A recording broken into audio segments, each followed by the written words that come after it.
A mother named Agnes and her child named Lucas was sitting near the opening in the wall. Lucas was just old enough that his mother Agnes decided to take him on her scavenging hunts. As soon as they approached the opening, Lucas' eyes lit up, as it was a big, huge world his eyes never seen it before.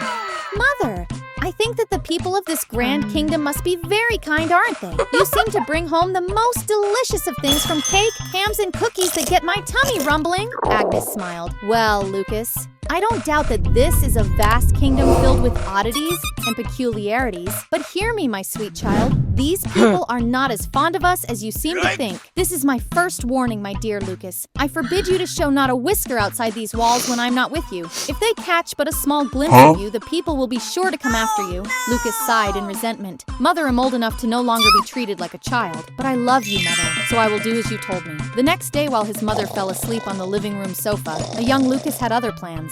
He went near the hole. There he caught a whiff of something that made him roll. I smell chocolate, and it's freshly baked too. Lucas began to lick his lips as his body moved without him thinking. There he found himself on top the counter.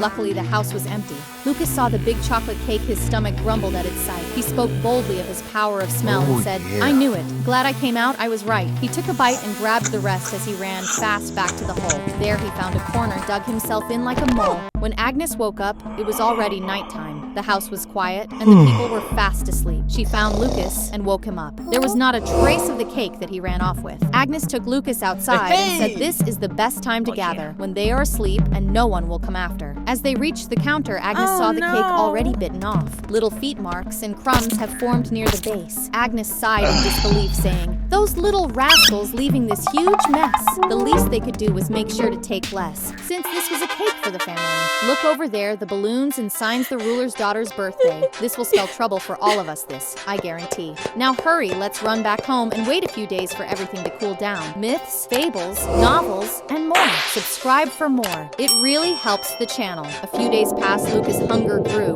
and he knew he could no longer last. So, the afternoon his mother fell back asleep. There he planned to head out stealthily without a peep. When he reached the counter, there was no food in sight. He ran across the dining room and everything was clean. That's when he caught a whiff of that Swedish delight. It is Swedish cheese hanging on the ground. Lucas looked around. No one was home. He was so proud. As soon as Lucas grabbed the cheese, click! The sound of the trapped door sprung into action. He found himself inside a cage, in a single motion. He started to scream and yell. There was no help coming his way. He knew deep in his heart he would soon pay. People got back home. The father found him trapped in the cage. There he scolded the rat in a fit of rage. The little girl named Esther asked her father, what will happen to him, Papa? Why, we will drown him until he's dead for sure, my dear, said the old man. The tears suddenly fell on Esther's eyes. She looked at the mouse in the cage and said, you didn't know what you had done, little mouse. The cake was mine and you made holes in it.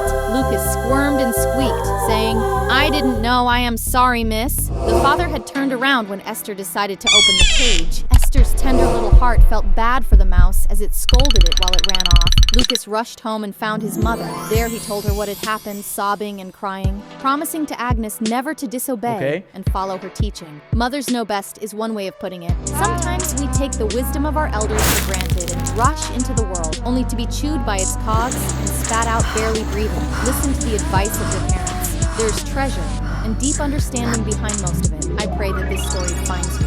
This story is inspired by the story titled The Little Thief in the Pantry, published in a book called A Christmas Hamper, a volume of pictures and stories for little folks published in the late 19th century. Great stories are meant to be shared. Please don't forget to subscribe. It really helps the channel. Thank you for watching.